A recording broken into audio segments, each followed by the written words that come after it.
जय श्री गणेश। नमस्कार, मैं आचार्य संजय द्विवेदी। मेरे समस्त प्रबुद्ध दर्शकों का मेरे चैनल पर हार्दिक स्वागत है। प्रिय दर्शकों, नवग्रहों में युवराज बुध जो अपना संपूर्ण प्रभाव अति शीघ्र प्रदान कर देते हैं, क्विक रिस्पॉन्स प्लैनेट हैं, संवेदनशील ग्रह हैं। अर्थात ये जिस भाव में होंगे, जिस ग्रह के साथ में होंगे, उसी प्रकार से इनका परिणाम प्राप्त होने लगता है। ये अपना संपूर्ण सकारात्मक अथवा नकारात्मक प्रभाव अति शीघ्र प्रदान कर देते हैं तथा इस जगत के संपूर्ण कार्यक्षेत्रों में इनका पूर्ण प्रभाव होता है। कोई भी कार्यक्षेत्र बुध के बिना संभव ही नहीं, क्योंकि जहां पर बुद्धि है, जहां पर वाणी है, वहां पर बुध है।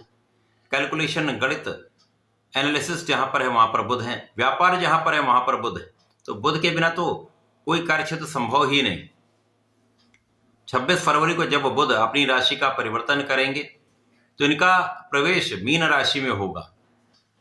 अब मीन राशि बुध की नीच राशि, इस प्रकार से नीच राशि में ग्रह का प्रवेश होने वाला है।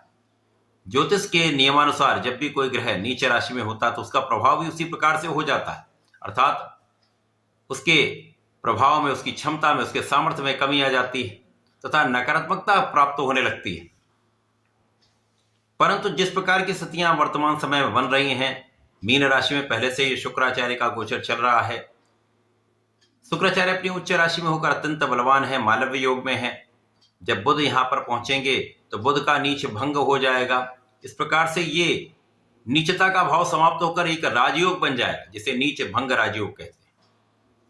इस प्रकार से मीन राशि में त्रिग्रही योग बन जाएगा, क्योंकि राहु पहले से ही गोचर कर रहे हैं। यहां पर शुक्राचार्य और बुध भी हो जाएंगे, तो यहां पर त्रिग्रही योग का संयोजन कुछ विशिष्ट लाभ भी देगा, परंतु राहु का दुर्योग कहीं कुछ समस्या भी उत्पन्न कर सकता है।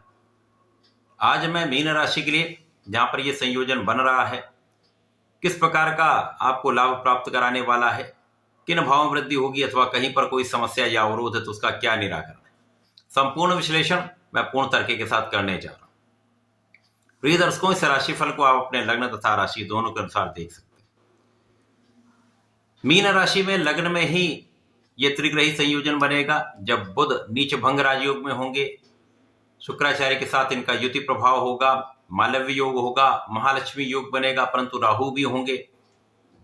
राहु का जो नैसर्गिक प्रभाव है वो कहीं ना कहीं विषाक्त है, डिविएशन करते हैं, मन को तनावग्रस्त कर देते हैं, बुद्धि का विचलन करा देते हैं, डिविएशन करा देते हैं, जिसके कारण आप सही निर्णय नहीं ले पाते। परंतु यहां पर शुक्र भी महाबलवान है, बुध भी महाबलवान होंगे, जिसके कारण आपकी लग्न अत्यंत प्रबल हो जाएगी। तो मन का विचलन यहां पर समाप्त होगा, आपका तनाव कम होगा, स्वास्थ्य समस्याएं कम होंगी। यहां पर आपका धन बड़ी मात्रा में बढ़ने वाला है, क्योंकि ऐश्वर्य, वैभव, सुख संपदा देने वाले शुक्राचार्य महाबलवान स्थिति में आपके लग्न में होंगे तो इनका कारक भाव बढ़ जाए। इसी प्रकार से बुद्धि के स्वामी, गणनाओं के स्वामी, व्यापार के स्वामी बुध जब यहां पर आपके लग्न में होंगे तो ये विशेष गुण में ये आपके अंदर आ जाएगा। आप बुद्धिमान रहेंगे, बुद्धि तीक्ष्ण हो जाएगी, और राहु का प्रभाव इस तीक्ष्णता को और प्रबल करने वाला है।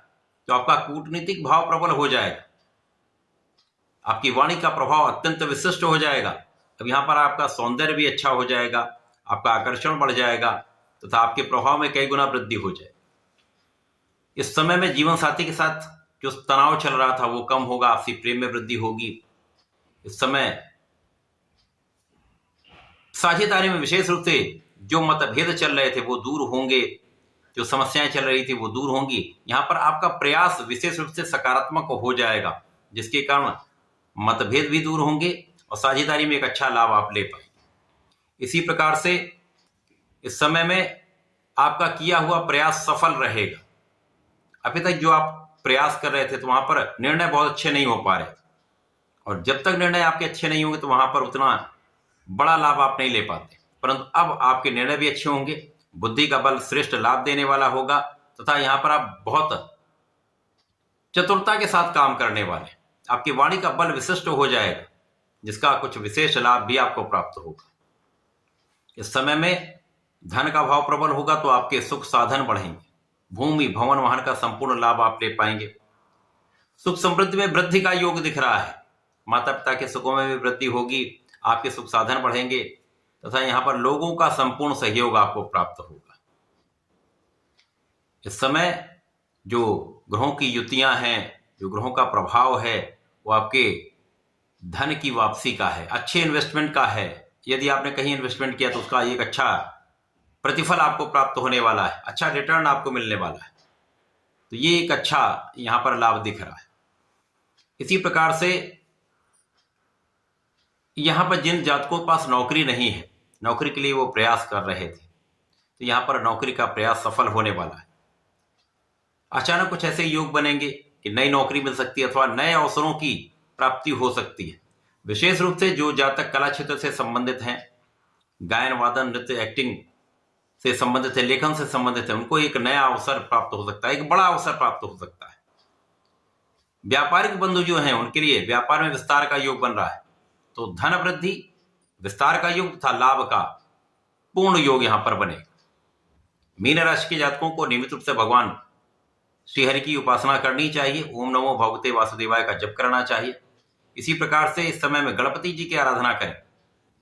प्रत्येक बुधवार को गणपति जी का संकटनाशन गणेश स्तोत्रम करें, विशेष लाभ आपको प्राप्त होंगे, समस्याएं दूर होंगी, लाभ वृद्धि निश्चित हो जाएगी। तो ऐसा करके इसका लाभ लें। धन्यवाद, नमस्कार।